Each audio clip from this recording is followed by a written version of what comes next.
नमस्कार, स्वागत है आपका समाचार टाइम 24 में। मैं हूं पूजा चौरसिया आपके साथ और आप देख रहे हैं हमारा प्रोग्राम। अब तक पहलगाम में 3 आतंकियों को सेना ने ढेर कर दिया और साथ ही 3 AK-47 राइफलें भी बरामद की। जम्मू कश्मीर के मशहूर हिल स्टेशन पहलगाम के पास आतंकियों से एनकाउंटर हुआ है। सुरक्षा बलों ने 3 आतंकियों को मार गिराया है। आतंकियों से 3 AK-47 राइफल भी बरामद की गई है। रविवार को एक तलाशी अभियान के दौरान आतंकियों ने सुरक्षा बलों पर फायरिंग शुरू कर दी थी, लेकिन जवानों ने जवाबी कार्रवाई करते हुए तीनों आतंकियों को मार गिराया। बता दें कि सुरक्षा बलों और आतंकियों के बीच ये एनकाउंटर रविवार से चल रहा था। आतंकी इस इलाके में छुपे हुए थे और लगातार फायरिंग कर रहे थे। सोमवार सुबह मुठभेड़ में सुरक्षा बलों ने उन्हें मार गिराया है। सेना ने खुद ये जानकारी दी है और बड़ी कामयाबी बताई है। कांग्रेस का हाथ थामने वाले नवजोत सिंह सिद्धू को बीजेपी के मंत्री ने गद्दार करार देते हुए क्या कहा, आइए जानते हैं। बीजेपी के पूर्व नेता नवजोत सिंह सिद्धू को गद्दार करार देते हुए शिरोमणि अकाली दल की नेता और केंद्रीय मंत्री हरसिमरत कौर बादल ने आरोप लगाया कि उन्होंने अपनी उस मूल पार्टी और पंजाब के लोगों से विश्वासघात किया है जो उन्हें राजनीति में लाई थी। वह अपने भाई और राजस्व मंत्री विक्रम सिंह मजीठिया के पक्ष में मजीठा क्षेत्र के मटेवल में एक चुनाव रैली को संबोधित कर रही थी। सिद्धू को आड़े हाथ लेते हुए शिरोमणि अकाली दल की नेता ने कहा कि छोटे पर्दे पर कॉमेडी कार्यक्रम में उनके हंसने की आदत ने उन्हें अपनी खिल्ली उड़ाने में मदद की। उन्होंने कहा, सिद्धू ने बीजेपी की पीठ में छुरा घोंपा है और सांसद रहने के बावजूद पंजाब के लोगों की सेवा नहीं कर उनसे धोखाधड़ी की है।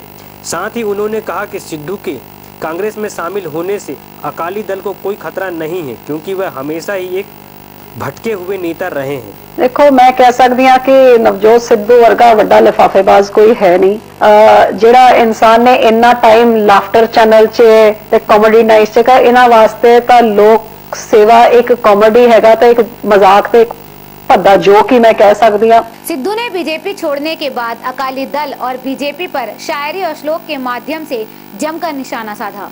बीजेपी छोड़कर कांग्रेस में शामिल हुए नवजोत सिंह सिद्धू ने सोमवार को बीजेपी और अकाली दल पर जमकर हमला बोला।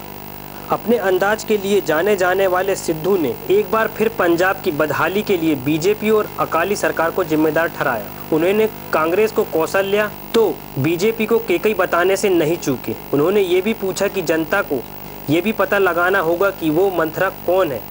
सिद्धू ने शायरी बोलते हुए कहा, नाम ही खो दोगे तो किधर जाओगे, पहचान ही खो दोगे तो कहाँ जाओगे। और श्लोक पढ़ते हुए कहा, यदा यदा ही धर्मस्य ग्लानिर्भवति भारत अभ्युत्थानाम धर्मस्य तदात्सम सुजाम्यहम परित्राणाय साधुना विनाशाय च दुष्कृतम धर्मस्थानाय थार्य संभवानी धर्मस्त्यानाय संभवानी युगे युगे।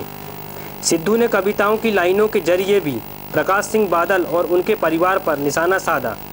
कहा, भाग बाबा बादल भाग की जनता आती है, पंजाब की साग धूल में मिलाकर रख दी, कुर्सी खाली करे बादल, ड्रग्स पंजाब की पीढ़ी बर्बाद कर रही है। भाग बाबा बादल भाग, जनता आती है, पंजाब में ही ड्रग्स क्यों बिकता है। पंजाब को इस सरकार ने खोखला कर दिया। न्यूजीलैंड और बांग्लादेश के बीच चल रहे पहले टेस्ट सीरीज में बांग्लादेश के बल्लेबाज बुरी तरह से घायल हो गए और उन्हें अस्पताल में भर्ती कराया गया है। न्यूजीलैंड और बांग्लादेश के बीच वेलिंगटन में चल रहे पहले टेस्ट मैच में बांग्लादेश की दूसरी पारी में मुशफिकुर जब 13 रन पर बल्लेबाजी कर रहे थे, तब साउथी का एक तेज बाउंसर उनके कान के नीचे लगा और वह गिर पड़े। मैदान पर एम्बुलेंस बुलाई गई और मुशफिकुर को अस्पताल ले जाया गया। न्यूजीलैंड और बांग्लादेश के बीच खेला जा रहा यह मैच ड्रा की तरफ बढ़ रहा है। बांग्लादेश ने पहले बल्लेबाजी करते हुए अपनी पहली पारी में 595 रन बनाए थे। बांग्लादेश की तरफ से शानदार बल्लेबाजी करते हुए मुशफिकुर रहीम ने 159 रन की पारी खेली थी, जबकि साकिब अल हसन ने 217 रन बनाए थे। न्यूजीलैंड अपनी पहली पारी में 539 रन बनाने में कामयाब हुआ था। न्यूजीलैंड की तरफ से टॉम लाथम ने सबसे ज़्यादा 177 रन बनाए थे। खबर लिखे जाने तक बांग्लादेश अपनी दूसरी पारी में 160 रन पर ऑल आउट हो गया था और इस तरह उसे 216 रन की बढ़त मिल गई है। आज मैच का आखिरी दिन है और यह उम्मीद की जा रही है कि मैच ड्रा होगा, लेकिन कुछ करिश्मा हुआ तो इस मैच में नतीजा भी आ सकता है। क्रिकेट इतिहास के चौथे बड़े रन चेज की कामयाबी के बाद कोहली ने कहा कि हम इंग्लैंड टीम को बताना चाहते थे कि हम में है जीतने का दम। जितने कठिन हालात उतनी शानदार परफॉर्मेंस। चैंपियन की इस खासियत को विराट कोहली ने अपनी कप्तानी के डेब्यू मैच में साबित किया।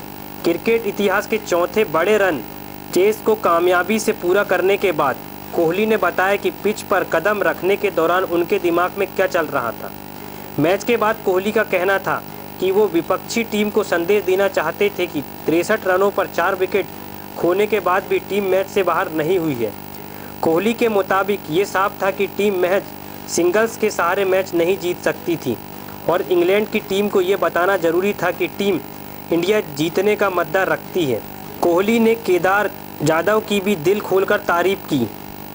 कैप्टन उनका कहना था कि 4 विकेट सस्ते में गंवाने के बाद टीम को अच्छी साझेदारी की ज़रूरत थी और ऐसे वक्त में जाधव ने शानदार पारी खेली। कोहली ने कहा कि न्यूजीलैंड सीरीज़ के दौरान भी जाधव ने बल्ले का हुनर दिखाया था, लेकिन नंबर 6 पर आकर इस तरह की पारी खेलना आसान नहीं था। इंग्लैंड के 350 रनों के स्कोर को पछाड़कर टीम इंडिया ने वनडे क्रिकेट इतिहास के चौथे सबसे बड़े रन चेज को कामयाबी से अंजाम दिया। इससे पहले 350 या इससे ज़्यादा स्कोर को सिर्फ 6 बार चेज किया जा सका है। इनमें से 3 बार ये कारनामा टीम इंडिया ने किया है। दिलचस्प बात यह है कि इन तीनों मौक़ों पर कोहली के बल्ले से सेंचुरी निकली है। रविवार की पारी के बाद कोहली सबसे तेज़ी से 27 शतक बनाने वाले बल्लेबाज बन गए हैं। उन्होंने महज 169 पारियों में ये शतक बनाए हैं, जबकि उनके पिछले पायदान पर तेंदुलकर को इतने ही शतक बनाने में 254 पारियों तक इंतजार करना पड़ा था। कोहली ने रन चेज के दौरान 17 शतक बनाने के सचिन तेंदुलकर के रिकॉर्ड की भी बराबरी की है। हालांकि उन्हें तेंदुलकर की 332 पारियों के मुकाबले ऐसा करने में महज 96 पारियों का वक्त लगा। वक्त हो चुका है एक छोटे से ब्रेक का। ब्रेक के बाद खबरों का सिलसिला जारी रहेगा।